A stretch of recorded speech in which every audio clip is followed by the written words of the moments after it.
Hello friends, last video में मैंने आपको समझाने की कोशिश की थी कि जो गोल्ड में इन्वेस्टमेंट है हमें क्यों करना चाहिए और गोल्ड में इन्वेस्टमेंट का क्या फ़ायदा है। तो लेकिन एक इससे एक क्वेश्चन आया दिमाग में और वैसे बहुत सारे कमेंट्स में भी आया कि आपने ये तो बता दिया कि गोल्ड में इन्वेस्ट करना चाहिए, हमें समझ भी आ गया कि आज 45,000 का भाव है और 1.5 लाख के आसपास, आप क्यों एक्सपेक्ट कर रहे हो। आपकी इकोनॉमी रिसेशन में जा रही है, धीरे धीरे डिमांड कम हो रही है, तो आपको क्यों गोल्ड में इन्वेस्ट आप करने की वो पूरा आपने एकदम अच्छे से वीडियो समझा दिया।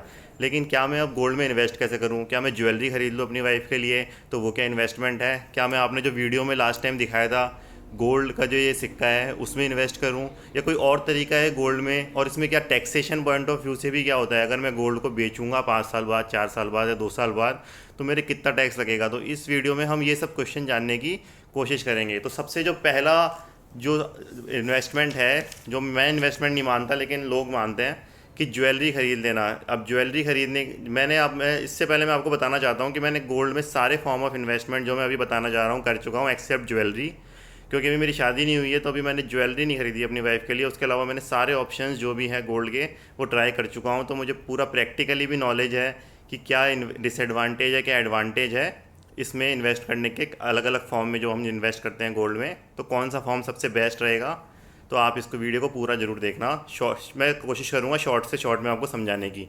तो फर्स्ट जो मैं इन्वेस्टमेंट है, जो इन्वेस्टमेंट मैं नहीं मानता लेकिन है, वो है ज्वेलरी। अब ज्वेलरी में क्या करते हैं कि ज्वेलरी का नुकसान इन्वेस्टमेंट में सबसे ज़्यादा है कि अपन जो मेकिंग चार्जेस होते हैं वो 10 से 15% होते हैं, और जो गोल्ड आता है आपका जो 22 कैरेट का आता है, 24 कैरेट का नहीं आता।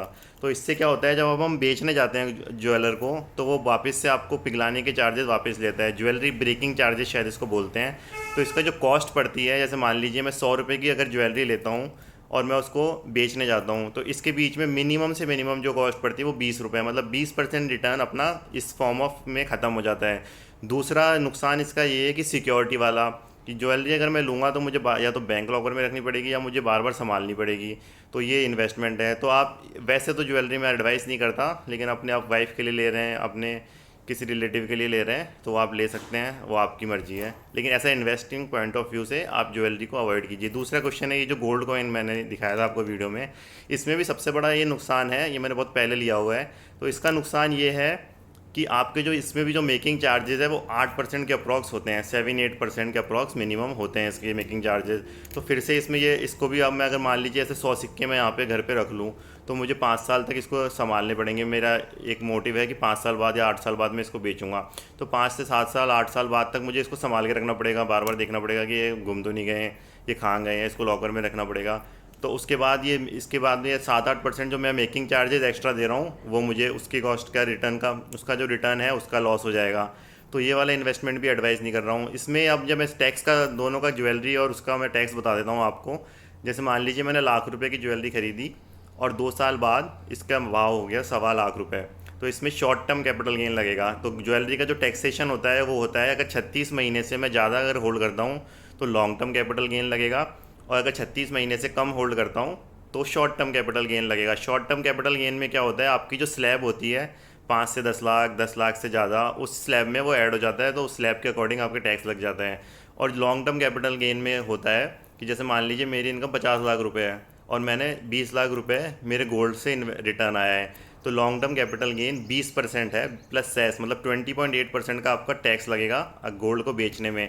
अब इसमें 20.8% का एग्जैक्टली लगेगा नहीं, इन्फ्लेशन इंडेक्स भी होता है, कॉस्ट इन्फ्लेशन इंडेक्स, उसका भी आपको बेनिफिट होता है, तो आपका जो टैक्सेशन है वो बहुत कम हो जाता है। ये मैं कॉस्ट ऑफ इन्फ्लेशन इंडेक्स इस वीडियो में मैं समझा भी नहीं सकता, लेकिन अगर आप डिटेल में समझना चाहते हैं तो आप इस वीडियो के कमेंट कर दीजिए, तो मैं आपको एक लिख के समझाने की कोशिश करूँगा।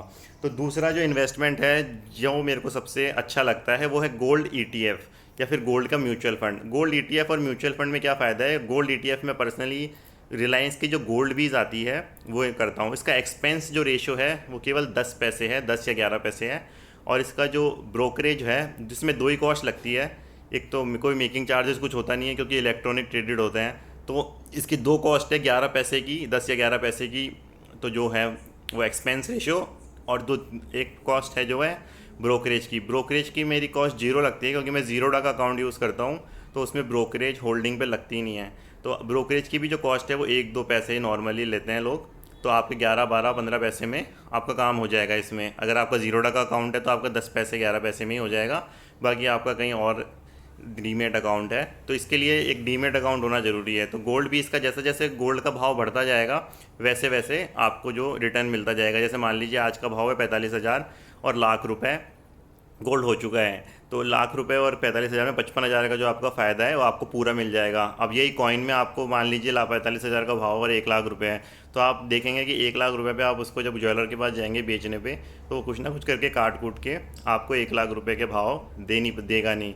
एक ट्रांसपेरेंसी इन प्राइसिंग नहीं है। लेकिन इसमें क्या है कि आपको जैसे मान लीजिए भाव 1,05,300 रुपये है, तो आपको 1,05,300 रुपये ही पूरे मिल जाएंगे आपको ना तो कोई प्राइसिंग का इशू आएगा, आपको जो भाव आपका स्टॉक मार्केट में चल रहा होगा वो आपको पूरा मिल जाएगा, जो गोल्ड का भाव लाइव इंटरनेशनल पूरे मार्केट में जो चल रहा होगा। अब दूसरा जो है, इसमें एक और एरर आता है, ट्रैकिंग एरर। ट्रैकिंग एरर का मतलब होता है तीन मैंने समझा दिए। इसमें 3 चीज़ों का आपको कॉस्ट लगती है। एक होती है एक्सपेंस रेशो, एक होती है ब्रोकरेज कॉस्ट, जो जीरो डामिल होंगे तो आप ज़ीरो हो जाएगी। एक ट्रैकिंग एरर टाइमिंग डिफरेंस होता है, उस वो केवल पॉइंट्स में आता है फ़र्क, उसका पॉजिटिव भी फ़र्क आ सकता है और नेगेटिव भी फ़र्क आ सकता है। ट्रैकिंग एरर के बारे में अगर आपको डिटेल में जाना है तो ये वीडियो बहुत बड़ा हो जाएगा, तो आप गूगल से अगर आपको पढ़ना है तो पढ़ लीजिए। वैसे आपका जो इन्वेस्टमेंट का जो रिटर्न है उससे आपको कोई इसके फ़र्क नहीं पड़ेगा। अगर आपको अंडरस्टैंडिंग के लिए पढ़ना है तो आप गूगल से पढ़ लीजिए, आपको समझ में आ जाएगा।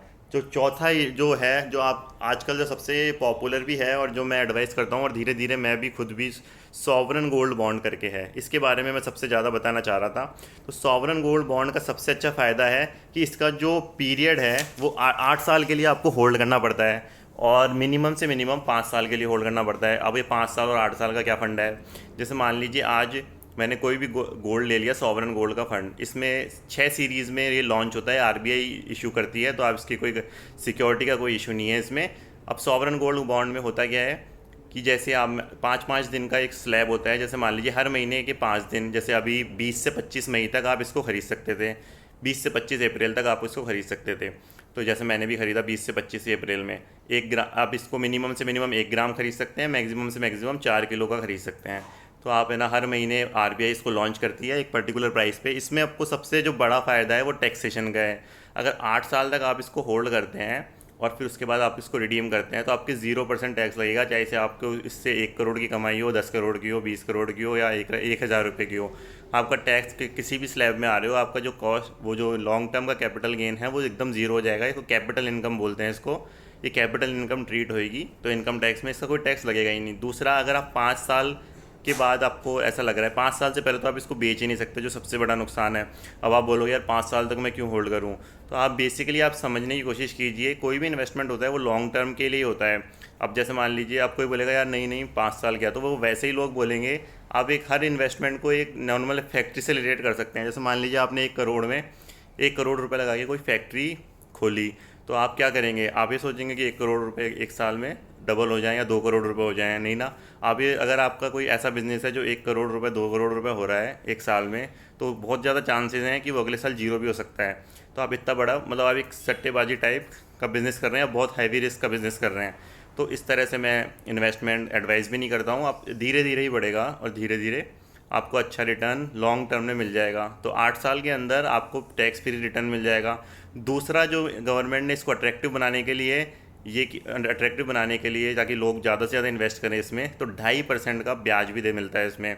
जैसे मान लीजिए आज मैंने लाख रुपए इसमें लगा दिए, तो 2.5% एनुअली पर एनम का ब्याज मिलता है, मतलब 1250 करके मुझे 2 बार में सेमी एनुअली ब्याज इसका मिल जाएगा।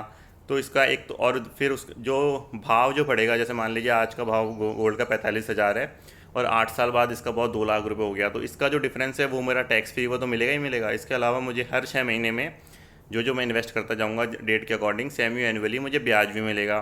तो मैं पर्सनली एडवाइस करूंगा, या तो आप 2 ऑप्शन सबसे बेस्ट होते हैं गोल्ड के लिए, या तो आप इन्वेस्ट करिए गोल्ड ETF में, जिसका आप टैक्सेशन 20.8% समझ के, आप ये मत सोचिए कि अब मैं इन्वेस्ट नहीं करूँगा, अरे राम 20% तो बहुत ज़्यादा है। तो वो वाला मैं आपको समझा दूंगा। आप एक मेरा व्हाट्सएप नंबर भी मैं दे दूंगा, जिससे आपको टैक्स प्लानिंग भी करवा दूंगा मैं आपकी इसमें। लेकिन दूसरी चीज़, आप गोल्ड ETF नहीं लेना चाह रहे हैं और आपको पक्का पता है कि आप 8 साल या 5 साल तक आप होल्ड कर पाएंगे इसको, अगर आप 5 साल के बाद इसको बेचेंगे, मिनिमम से मिनिमम 5 साल तो आपको होल्ड करना ही पड़ेगा sovereign gold bond. Sovereign gold का जो है वो आपको 5 साल तक होल्ड करना पड़ेगा। तो अब 5 साल के बाद अगर आप इसको बेचते हैं तो आपको वही लॉन्ग टर्म कैपिटल गेन लगेगा 20.8% का, जो कॉस्ट ऑफ इन्फ्लेशन इंडेक्स के बाद। तो मैं एडवाइस करूँगा कि 8 साल तक आप इसको होल्ड करिए, और 5 साल के बाद अगर आपको पैसों की नीड आए तो आप उसको बेच सकते हैं, आपको टैक्स भरना पड़ेगा जो भी है। तो तो बेसिकली दो ऑप्शन इसमें हम, जो मैं अभी खुद भी करता हूँ, दो, एक तो म्यूचुअल फंड या ETF, दोनों में एक ही बात है, कोई सा भी ले लो आप। म्यूचुअल फंड ले सकते हैं HDFC का, क्योंकि उसमें 5 पैसे की कॉस्ट लगती है, या गोल्ड ETF ले सकते हैं, रिलायंस का गोल्ड 20 करके आता है। गोल्ड 20 शेयर प्राइस भी आप गूगल पर डालेंगे तो वो रिलायंस वाले ही दिखाता है, तो आप वो ले सकते हैं। उसकी प्राइस 42 रुपीज़ समथिंग है, तो 42 रुपीज़ में आपको एक यूनिट मिल जाता है।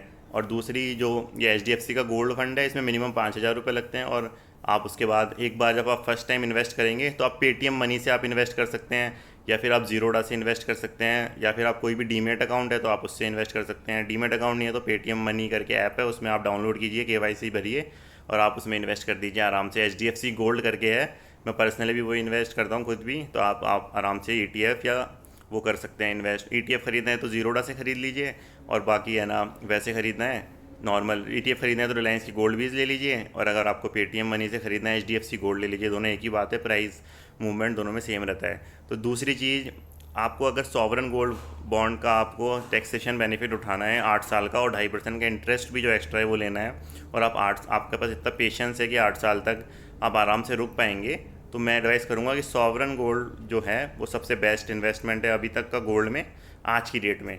तो आप उसमें इन्वेस्ट कर सकते हैं, ताकि आपको टैक्स का जो लफड़ा है उससे भी आप बच जाएंगे, और आपको एक 2.5% का ब्याज भी मिलता रहेगा। तो आपको एक इंक्रीमेंट जो होगा प्राइस में वो भी मिल जाएगा, और आपको जो बेनिफिट है टैक्स का वो तो मिलेगा ही मिलेगा। इसके अलावा आपका कोई भी क्वेश्चन है गोल्ड के रिगार्डिंग, इसमें क्या है, बहुत सारे कन्फ्यूज़न रहता है गोल्ड में, और बहुत सारे क्वेश्चंस भी रहते हैं, तो आप इसमें कमेंट बॉक्स में लिख दीजिए, मैं आपका रिप्लाई कर दूंगा। मैंने कोशिश ये की है इसको समराइज़ करने की, कि आपको केवल दो ही वे में गोल्ड खरीदना है इन्वेस्टमेंट के पर्पज़ से। अगर ख़रीदना है तो एक तो आपको ख़रीदना है कि गोल्ड ETF, जिसमें आप HDFC का गोल्ड ले सकते हैं, गोल्ड का जो म्यूचुअल फंड है वो ले सकते हैं। दूसरा आपको जो जीरोडा से गोल्ड बीज है रिलायंस की, वो आप वो ले सकते हैं।